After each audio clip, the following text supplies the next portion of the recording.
이제 벌써 우리가 2025년 3월이 되었습니다. 우리가 벌써 1년이 시작된 지 12개월 중간에 벌써 3개월이 지났어요. 그게 뭐 어떠세요? 여러분들 시간이 점점 흐르고 있다는 것을 기억을 하는 거죠. 3월이 되었다라고 하는 것은 여러분들에게 어떤 의미가 주어지고 있나요? 처음부터 계약이라는 거예요. 이제 조금씩 봄이 왔다는 것이죠. 봄이 시작된 것과 같이 이제 여러분들은 이제 학교를 내일 모레죠? 내일 모레부터 이제 학교에 가기 시작을 합니다. 이렇게 말하는 목사님도 1년 동안 이제 대학원을 휴학을 하다가 이제 이번 올해부터 다시 대학원 복학을 해서 공부를 하기 시작했어요. 이제 해요. 목사님도 착잡해요.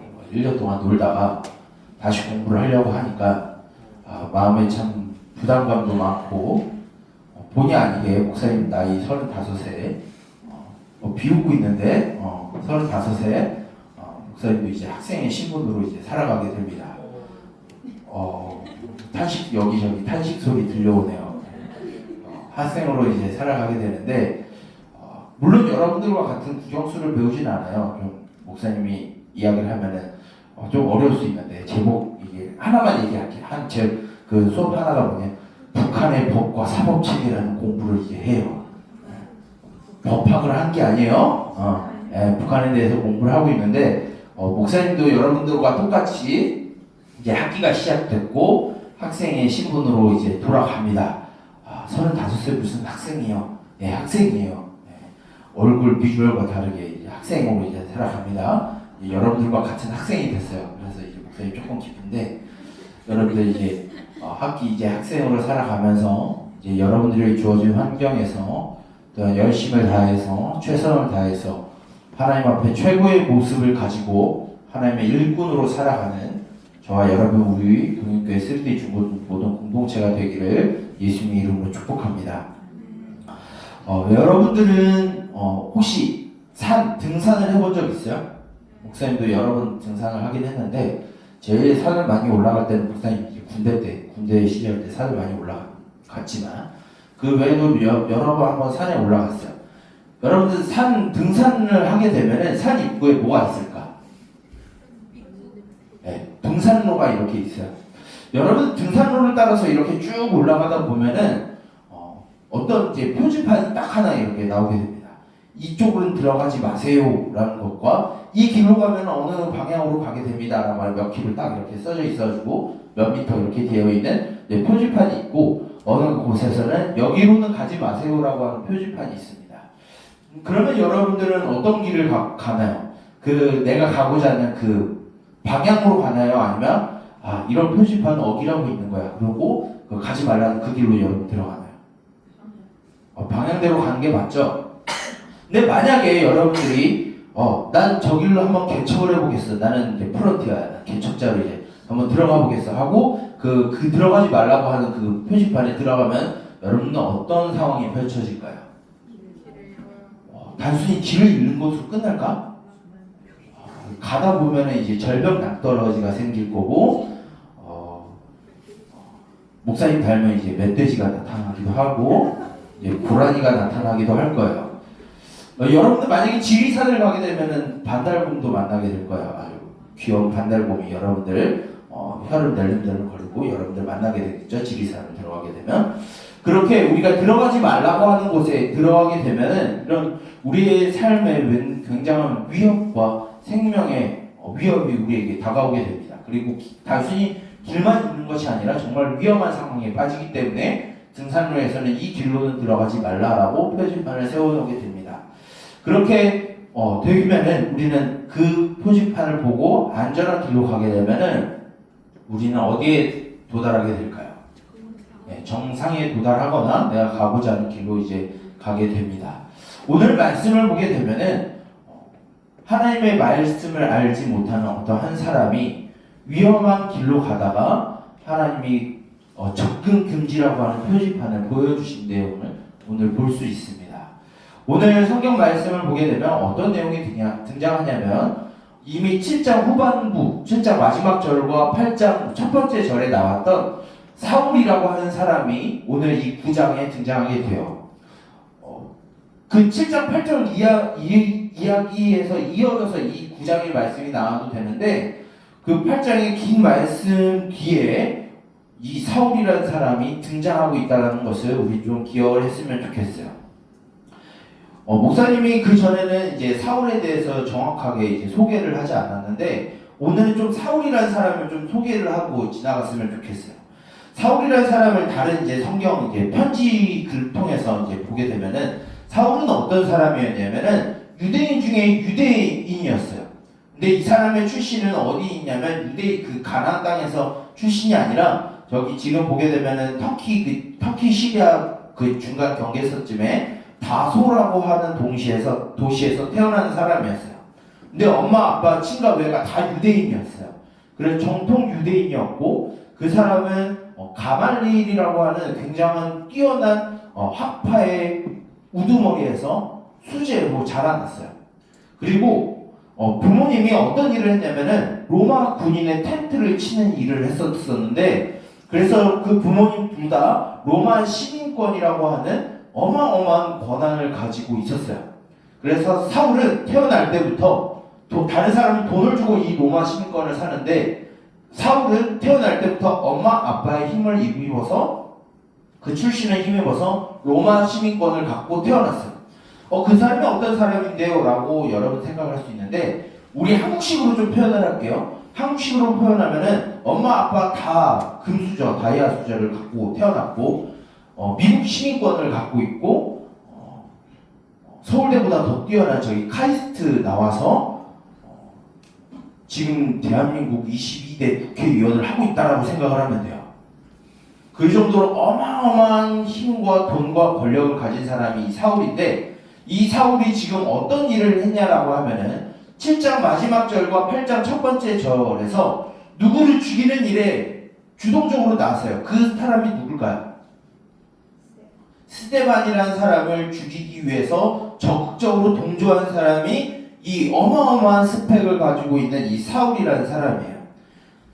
그리고 이 8장의 시간이 쭉 지나고 난 다음에 오늘 9장에 이 사울, 어마어마한 스펙을 갖고 있었던 이 사울이 무엇을 하냐면 스데반을 죽인 것뿐만 아니라 스데반과 함께 예수님을 믿는 모든 사람들을 잡아서 괴롭히고 또한 죽이고 감옥에 넣기 위해서 이 사람이 혈안이 되어 있어서 그 예수님을 믿는 사람들을 쫓아가려고 하는 그런 모습을 보이고 있어요. 그러기 위해서 사울이 지금 뭘 하고 있냐면은 대제사장이라는 사람에게 공문서를 받아요. 그리고 어디로 가냐면 다메섹, 오늘날로 말하면 다메스쿠스라고 하는 도시로 가서 거기에 유대인들이 굉장히 많이 살았거든요. 그곳에 가서 그 마을에서 예수님을 믿는 사람들을 몽땅 싹 잡아서 끌고 오려고 했었어요. 그런데 여러분들 조금 생각해 봐야 되는 게 대제사장의 공문이 어떤 힘이 있길래 사울이 그 공문을 가지고 다메섹은 좀 먼 곳이거든요. 여기 예루살렘에서 약 217km 떨어진 곳이에요. 걸어서 한 6일 정도 가야 되는 거리예요.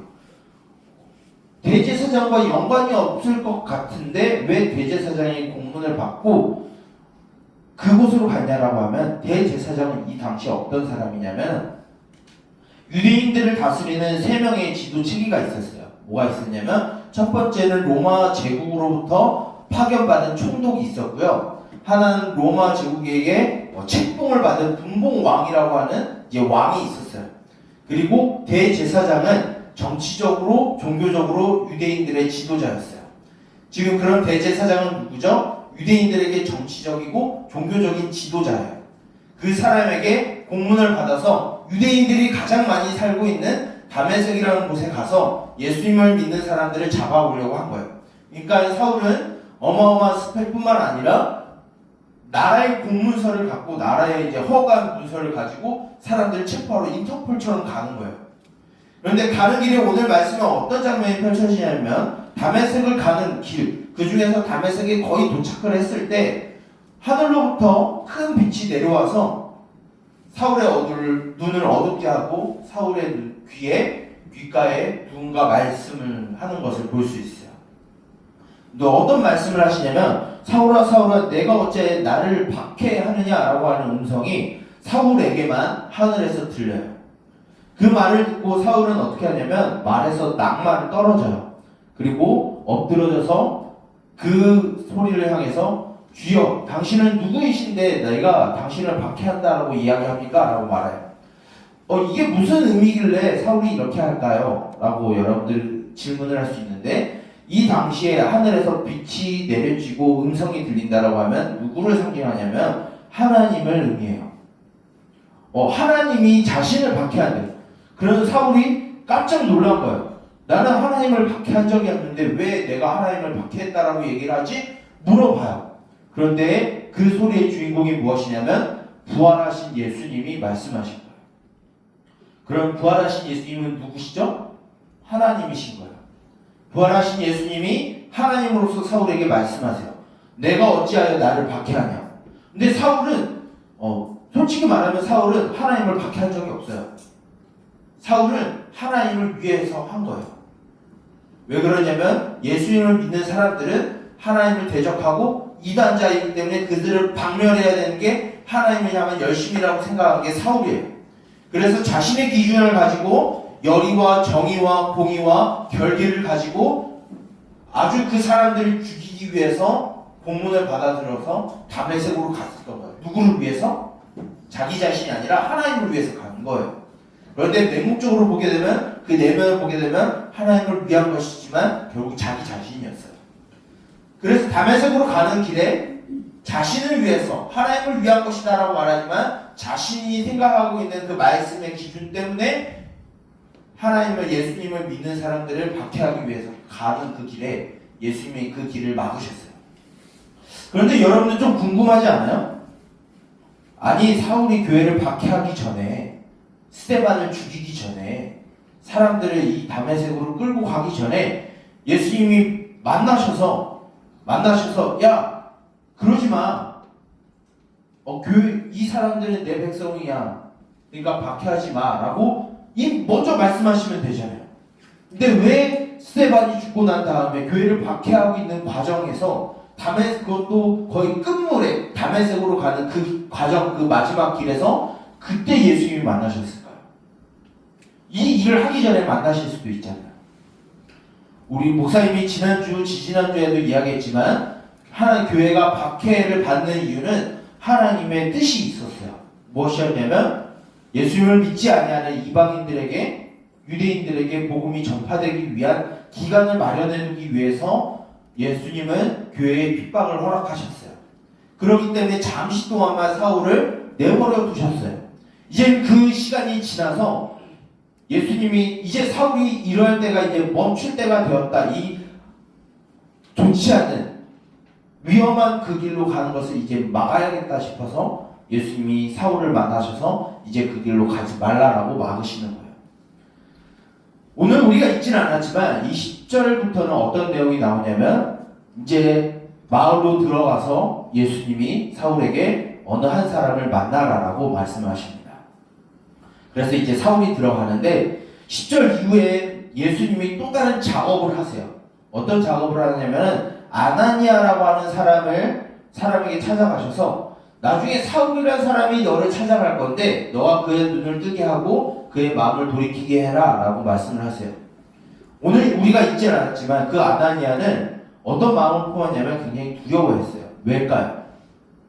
교회를 박해했고 박해하기 위해서 이 다메섹으로 왔었던 사람이기 때문에 두려웠을 거예요. 그런데 예수님이 하나의 말씀을 하세요. 저 사람은 그 사울은 교회를 박해했던 저 사울이 이제 뭐가 될 거냐? 나를 위해서 이방인들의 복음을 전하는 자로 내가 사용할 거기 때문에 두려워하지 말고 그 사람을 만나서 그의 어두운 눈을 띄게 하고 그 사람에게 하나님의 말씀을 가르치라라고 예수님이 말씀하세요. 그래서 사울은 이제 무엇이 되냐면 그 마음을 돌이켜서 이 사도행전에는 등장하지 않지만 아라비아 사막으로 들어가서 3년 동안 예수님의 하나님의 말씀을 공부해요. 그 하나님의 말씀은 뭐냐면 구약 성경을 의미해요. 3년 동안 구약 성경을 연구하고 나와서 이제 뭘 하냐면 이제 복음을 전하는 사람으로 바뀌어요. 교회를 핍박하던 사람이 예수 그리스도를 전하는 사람이 돼요. 그래서 어떤 길을 나중에 살게 되냐면 1차와 2차, 3차에 걸쳐서 전도 여행을 다니게 되고, 이건 나중에 사도행전을 다 보면은 여러분들과 함께 나눌 겁니다. 그리고 복음을 전하는 것 때문에 이 사람이 어떻게 되냐면 로마의 죄인으로 끌려가게 돼요. 그리고 시간이 한참 지나서 그 복음을 전한 것 때문에 네로 황제 때는 목이 잘려 죽어요. 교회를 박해했었던 사람이 예수님을 위해서 죽음에 이르는 자리까지 나아가게 됩니다. 이 말씀이 우리들에게 무슨 의미가 있을까요? 라고 여러분들이 생각할 수 있어요. 교회를 박해했고 자신의 기준대로 하나님을 위해서 사는 것처럼 생각을 했지만 그 사울의 처음의 길은 하나님을 대적하는 길이었고 예수님을 반대하고 박해하던 길이었어요. 자기의 뜻대로 살아가는 사울이었어요. 그 사울을 예수님이 만나셔서 어떻게 하시냐면 예수님의 뜻대로 살아가는 자로 바꾸셨어요. 이러한 삶이 저와 여러분들의 삶이 되어야 한다는 것을 오늘 말씀은 가르쳐주고 있어요. 여러분들은 정말로 하나님이 가르쳐주신 길로 가고 있나요? 아니면 하나님이 막고 있는 길로 가고 있나요? 우리의 길이, 우리의 살아가고 있는 그 삶의 과정이 정말로 하나님과 동행하는 삶인지 아니면 하나님과 반대되는 삶을 살아가는지 우리는 고민해 봐야 돼요. 만약 우리가 하나님과 같이 동행하는 길을 가고 있지 않는다라고 하면은 우리는 마음을 돌이켜서 마음의 유턴을 하고 하나님과 함께 동행하는 길로 걸어가야 돼요. 사울은 처음에 하나님을 위한 것이었다라고 생각하였지만 하나님과 반대되는 길을 갔어요. 그 길을 예수님이 막으셨고 그리고 예수님과 함께 동행하는 삶으로 이 사울의 삶은 이제 뒤바뀌게 됩니다. 이런 것처럼 사울뿐만 아니라 저와 여러분들의 마음이 이제 주님께로 돌아가서 주님과 함께 동행하는 주님의 뜻대로 살아가는 저와 여러분들이 되어야 돼요. 목사님은 여러분들에게 최선을 다해서 하나님을 예배하듯이 공부하라라고 여러분들에게 가르치고 있습니다. 이유는 여러분들이 이 땅에서 잘 먹고 잘 살고 성공하기 위해서 그렇게 하라는 게 결코 아니에요. 하나님이 이 사울을 준비하시기까지 이 과정들은 그에게 그런 스펙을 주고 그가 그런 삶을 살아가고 그런 모습 가운데 살아가게 하신 이유는 다 하나님의 일을 하기 위해서 준비하시는 과정이었어요.